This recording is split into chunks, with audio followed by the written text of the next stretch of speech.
네, 임주혜 변호사 나와 있습니다. 먼저 서부지법 폭력 난입 사태 가담자 2명이 징역형을 받았습니다. 이 정도면 중형이라고 봐야 할까요? 그렇습니다. 이 서부지법 사태와 관련해서 90여 명이 이미 재판에 넘겨져서 재판이 진행 중입니다. 이 중 가장 먼저 2명에 대한 판단이 내려진 건데요. 지금 받고 있는 혐의는 비슷하다고 볼 수 있습니다. 이 서부지법에 대한 무단 침입 이 부분과 그 과정에서 폭력을 행사하면서 그 안에 있는 집기 등에 손해를 끼친 부분, 그리고 공무원, 경찰을 폭행한 부분, 이런 부분들이 문제가 되는데요. 20대 남성 남성 소모 씨에 대해서는 징역 1년이, 그리고 경찰관에 대한 폭행 부분까지도 인정된 30대 남성 김모 씨에 대해서는 징역 1년 6개월 실형이 선고가 되었는데, 일반적인 어떤 특수공무집행 방해 부분의 양형 기준을 보더라도 초범인 경우라면 보통 집행유예 정도가 선고된다는 점을 비교해 봤을 때 우리나라 법제 하에서는 그래도 굉장히 엄중하게 책임을 물었다, 이렇게 평가할 수 있습니다. 네, 그럼 법원이 밝힌 양형 이유 조금 더 자세히 설명해 주실까요? 법원에서는 양형 이유에 대해서도 좀 더 길게 자세하게 좀 밝힌 부분이 있었습니다. 먼저 좀 긍정적으로, 그러니까 양형에 있어서 도움이 될 수 있는 부분으로 감안한 점들도 있는데요. 일단 이 피고인 2명은 반성을 하고 있었습니다. 그러니까 범행에 대해서 일체 인정을 하는 부분도 있었고, 진지하게 반성의 태도를 보이고 있는 점, 그리고 다중이 함께하다 보니까 개개인으로서가 아니라 여러 사람이 동시에 이렇게 폭력에 휩쓸리다 보니 다소 우발적으로 범행에 이르게 된 점 등을 고려해서 이 정도 징역 1년과 징역 6개월의 실형을 선고한다, 이렇게 양형을 밝혔습니다. 하지만 죄질이 매우 나쁘다고 본 측면도 분명히 있는 것 같은데요. 이 서부지법에 대한 일정 부분 폭동이라고 불릴 수 있는 어떤 법원의 판단이라든가 재판부의 결정에 대해서 폭력적으로 이를 대응하려고 한 부분에 대해서는 엄중하게 책임을 묻겠다는 부분에 대해서는 또 강조한 바가 있습니다. 그렇군요. 그런데 앞서 말씀하셨듯이 같은 혐의로 재판을 받는 이들이 90여 명이나 더 있습니다. 그런데 판결이 2명만 나온 이유는 뭘까요?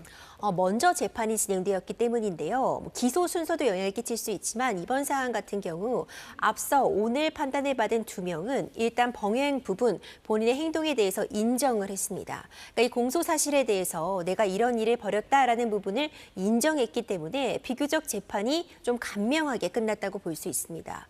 지금 90여 명에 대한 재판이 순차적으로 진행 중인데 이 각 사안별로 범행에 대해서 일체 인정을 하고 있지 않은 경우들도 있고요. 특히 이런 폭력을 정당화하기 위한 시도, 어떤 저항권으로서 행사할 수밖에 없었다는 취지, 그러면서 범행을 부인하고 있는 피고인도 존재한다고 하고, 이 범인을 특정하는 과정에서 이 법원 내부의 CCTV도 사용이 되었지만 일부 유튜버들이 이제 실시간으로 방송하는 그런 화면들, 이런 부분을 이제 증거로 사용하는 데 대해서 문제 제기를 하면서 적법성에 대한 의문을 표시하고 있는 피고인들도 존재하거든요.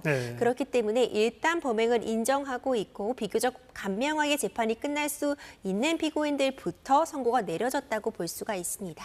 그럼 나머지들은 어느 정도의 형량이 나올 걸로 예상을 하시나요? 오늘 징역형의 실형이 선고되었지만 다른 피고인들에게도 동일하게 이 기준들이 적용되는 것만은 아닙니다. 이 개개인별로 어느 정도 이 폭력 행위에 가담하였는지, 그리고 누구와 다중이 함께 했는지, 어떤 피해를 끼쳤는지 그 행위의 종류와 양태에 따라서 당연히 법적인 판단은 달라질 수 있습니다. 하지만 앞서 내렸던 이 기준으로서 하나의 기준으로 작용할 수 있는 부분은 분명해 보입니다. 지금 충분히 범행을 인정하고 있고 진지하게 반성의 태도를 보이고 있는 피고인들에 대해서도 징역 1년, 그리고 징역 1년 6월에 실형이 선고되었기 때문에 이제 다른 피고인들에 대해서도 최소한 이 정도의 실형을 기준으로 해서 판단하지 않을까 현재로서는 점쳐지고 있습니다.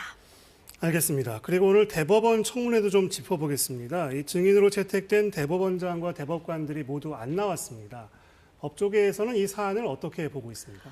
대법관들 그리고 대법원장에 대한 청문회 출석 요구에 대해서 출석 요구에 응하지 않았습니다. 이 출석 요구뿐만 아니라 당시에 대법관들이 어떤 자료에 접속했던 그 로그 기록이라던가 재판 연구관들로부터 받은 검토 자료 등에 대한 자료 제출 요구도 불응을 했습니다.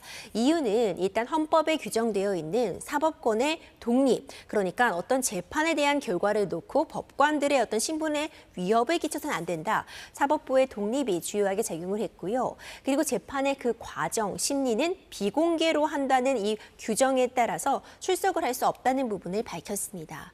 여러 가지 의견들이 나올 수 있는 사안이지만 기본적으로 사법부의 독립이라던가 공정한 재판을 위해 이 법관이 오로지 헌법과 법률에 따라서 양심에 따라 판단할 수 있도록 해야지 이 재판의 결과를 놓고 다른 판단이라던가 정치적인 개입이 있어서는 안 된다. 그렇기 때문에 청문회에 불출석하는 것이 마땅하다라는 의견도 이런 법관이라던가 법조계 내부적으로 나오고 있고요. 한편 이렇게 정치적으로 비춰질 수밖에 없는 판단을 내린 것 자체에 대해서는 대법원장이 책임지고 그 이유라던가 국민들에게 충분히 납득할 만한 성명을 내었어야 한다. 더 국민들에게 이 부분을 소상하게 밝혔어야 된다라는 의견도 내부적으로 존재하고 있어서 앞으로 어떤 방식으로 진행될지 지금 특검법안 얘기도 나오고 있고 심지어 탄핵이라던가 이런 얘기도 하나의 안으로서 거론되고 있기 때문에 조금 더 지켜볼 필요 있어 보입니다.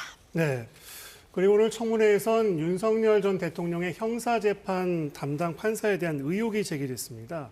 어떤 내용이고 법원의 입장은 뭔지 좀 정리를 해볼까요? 네, 이 청문회에서 김용민 더불어민주당 의원이 이런 의혹을 제기한 건데요. 구체적으로 제보자가 있었고 사진도 갖고 있다 이렇게 지금 주장을 하고 있습니다. 그 내용은 이 지규현 판사 사실상 이 내란 사건들에 대해서 지금 전담하고 있는 재판부 그리고 윤석열 전 대통령에 대한 귀속 취소 결정을 내렸던 이 판사기도 한데 지규현 판사가 1인당 100만 원이 넘는 그런 아주 고가의 어떤 유흥주점을 방문했다. 그 증거도 갖고 있다. 이 부분에 대해서 법관 내부적으로 징계 사유에 해당하는 것이 아니냐라는 주장을 폈습니다.